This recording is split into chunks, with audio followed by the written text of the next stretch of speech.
आज राहुल गांधी ने भी प्रेस कॉन्फ्रेंस करके सरकार पर सवाल खड़े किए। राहुल ने कहा कि सरकार किसानों को डरा रही है। इस पर बीजेपी ने कहा कि राहुल किसानों को भड़का रहे हैं। सरकार किलाबंदी क्यों कर रही है? क्या ये किसानों से डरते हैं? क्या किसान दुश्मन है? जो इस देश में खेती करता है वो आतंकवादी है? मतलब देश के 60% लोग आतंकवादी हैं? मतलब सिर्फ आरएसएस के लोग आतंकवादी नहीं है, बाकी सब आतंकवादी हैं। ये किसान है, अपना हक मांग रहे हैं, वही आप करना चाहते हो। किसान आपसे लड़ रहा है, आप उसको आतंकवादी कह रहे हो। दिल्ली पुलिस ने रोकथाम के लिए सारे बंदोबस्त किए हुए हैं, तो उसमें राहुल गांधी जी को क्या परेशानी है? मैं बताता हूं क्या परेशानी है। ये राहुल गांधी, कांग्रेस पार्टी और विपक्ष का ये जो प्रोपेगेंडा का एक बहुत बड़ा धड़ा है, ये चाहते हैं, इनकी इच्छा है सड़कों पर लड़ाई हो। ये चाहते थे कि गोली चले, ये चाहते हैं कि लाश बिछ जाए और इन लाशों पर बैठकर ये अपनी राजनीति चमकाएं। और आज जिस प्रकार के शब्दों का प्रयोग राहुल गांधी जी ने किया है, ये अपने आप में दुखद है। बीजेपी प्रवक्ता संबित पात्रा ने आज ये भी कहा कि खेती किसानी के बारे में ना तो रेहाना को कुछ पता है और ना ही राहुल को। राहुल तो सिर्फ किसानों के कंधे पर रखकर बंदूक चला रहे हैं। वैसे सही मायने में देखें तो किसानों को लेकर जो देश की छवि खराब करने की कोशिश की जा रही है, वो फिक्र की बात है। जैसा कि हमने आपको दिखाया कि कैसे किसान आंदोलन के नाम पर विदेशी प्रोपेगेंडा फैक्ट्री एक्टिव हो गई है। हिंदुस्तान को बदनाम करने के लिए अनर्गल प्रलाप किया जा रहा है। दरअसल ऐसा ही कोरोना को लेकर भी किया गया। आपको याद होगा कि जब पिछले साल हमारे देश में कोरोना ने दस्तक दी थी और उसके बाद जिस तरह भारत कोरोना के खिलाफ डटकर खड़ा हुआ, तब विदेशी मीडिया के जरिए बहुत सारे लोगों ने हिंदुस्तान की क्षमता पर सवाल खड़े किए, हमारी तैयारियों को कटघरे में खड़ा किया। जब पिछले साल भारत में लॉकडाउन लगाया गया तो 25 मार्च 2020 को अमेरिकी मैगजीन फॉरेन अफेयर्स ने भारत की बड़ी आबादी, प्रदूषण और बीमारियों का जिक्र करते हुए लिखा कि कोरोना वायरस भारत में तबाही मचाने वाला है। जुलाई में एक और मशहूर मैगजीन बॉस्टन रिव्यू ने लिखा कि लॉकडाउन का फैसला मेडिकल इंफ्रास्ट्रक्चर की कमियों और लोगों को इकोनॉमिक सपोर्ट देने की नाकामी को छिपाने की कोशिश है। भारत की तैयारियों और क्षमताओं पर सवाल खड़ा करने का यह सिलसिला लगातार चलता रहा। साल 2020 खत्म होते होते भी विदेशी मीडिया को कोरोना से लड़ाई में भारत की कामयाबी पच नहीं रही थी। ये तो सिर्फ चंद उदाहरण थे। ऐसे सैकड़ों सवाल, सैकड़ों बातें हमारे देश के बारे में बोली गई, लेकिन एक साल से जारी जंग में भारत के आगे कोरोना जिस तरह से कमजोर पड़ता जा रहा है, इससे हिंदुस्तान के खिलाफ प्रोपेगेंडा करने वाले बेनकाब हो गए।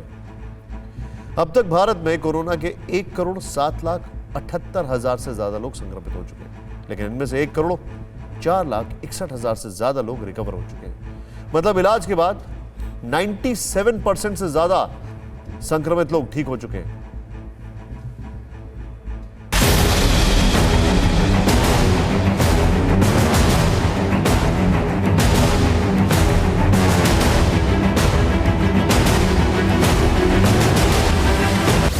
देश कोरोना से जंग किस कदर जीत रहा है, इसका अंदाज़ा इसी बात से लगाया जा सकता है कि भारत में कोरोना के एक्टिव केस यानी जिनका इलाज चल रहा है, उनकी संख्या घटकर 1,60,057 हो गई है। एक्टिव केस के मामले में भारत दुनिया में 17वें स्थान पर पहुंच गया है। और ये कितनी बड़ी बात है, अब ये समझिए। ये graph America, France, Britain, Brazil, रूस और इटली में एक्टिव केस और उनकी कुल आबादी को दिखाता है। इन मुल्कों की आबादी को अगर मिला लिया जाए तो भी 90 करोड़ का आंकड़ा भी पार नहीं होता। और वहाँ एक्टिव केस आसमान छू रहे हैं, लेकिन 130 करोड़ से ज़्यादा आबादी वाले भारत में ये आंकड़ा सिर्फ 1,60,000 के करीब है। साफ है कि एक और दुनिया के ताकतवर, अमीर और साधन संपन्न मुल्क कोरोना से पार नहीं पा रहे हैं, तो दूसरी ओर भारत कोरोना पर काबू पाता दिख रहा है। लेकिन भारत कोरोना से जो जंग जीतता नजर आ रहा है, वो कोई जादू की छड़ी घुमाने से नहीं हुआ है। सरकार के प्रयासों और हर प्रयास के साथ 130 करोड़ हिंदुस्तानियों के खड़े होने से हुआ है, जिसका आगाज़ पिछले साल 22 मार्च को जनता कर्फ्यू से हुआ था, जब हिंदुस्तान ने कोरोना की चेन तोड़ने की ओर पहला कदम बढ़ाया था। सड़कों पर पसरा सन्नाटा शंखनाद था कोरोना के खिलाफ युद्ध का। भारत ने दिखा दिया कि जब देश पर संकट आता है, जब मानवता पर संकट आता है, तो किस प्रकार से हम सभी भारतीय मिलकर के एकजुट होकर उसका मुकाबला करते हैं। जनता कर्फ्यू से कोरोना की चेन तोड़ने की जो कवायद शुरू हुई थी उसे जारी रखा गया लॉकडाउन में, जिसकी शुरुआत 24 मार्च 2020 से हुई, जो 5 चरण में 30 जून 2020 तक चला, जिसकी आर्थिक कीमत देश को चुकानी पड़ी और ये कीमत चुकाकर अनमोल जिंदगियां बचाई गईं। स्वास्थ्य मंत्रालय की ओर से जारी सुबह 8 बजे के आधिकारिक आंकड़ों के मुताबिक पिछले 24 घंटे में अंडमान निकोबार, लक्षद्वीप, दमन दीव, दादरा नगर हवेली, गोवा, अरुणाचल प्रदेश, त्रिपुरा, मिजोरम, नागालैंड, असम, सिक्किम, मणिपुर, लद्दाख, पुडुचेरी और ओडिशा, इन 14 राज्यों और केंद्र शासित प्रदेशों में एक भी मौत की रिपोर्ट नहीं हुई। कोरोना जैसे अनजान दुश्मन जिसके एक्शन रिएक्शन को बड़े बड़े सामर्थ्यवान देश नहीं भांप पा रहे थे, उसके संक्रमण को रोकने का सबसे प्रभावी तरीका ही यही था कि जो जहां है वो वहीं रहे। इसलिए देश में लॉकडाउन का फैसला भी किया गया।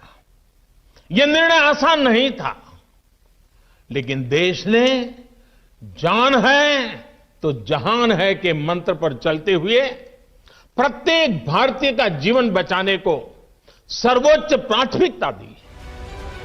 देशवासियों ने बहुत सारी दिक्कतें झेलते हुए कोरोना के खिलाफ लड़ाई को जारी रखा और उसी का नतीजा है देश में लगातार गिरता कोरोना का ग्राफ, लगातार कम होता महामारी का प्रकोप। मौत के लिहाज से देखें तो भारत में कोविड डेथ रेट 1.43% है, जबकि पूरी दुनिया में कोरोना से मौत की दर 2.17% है।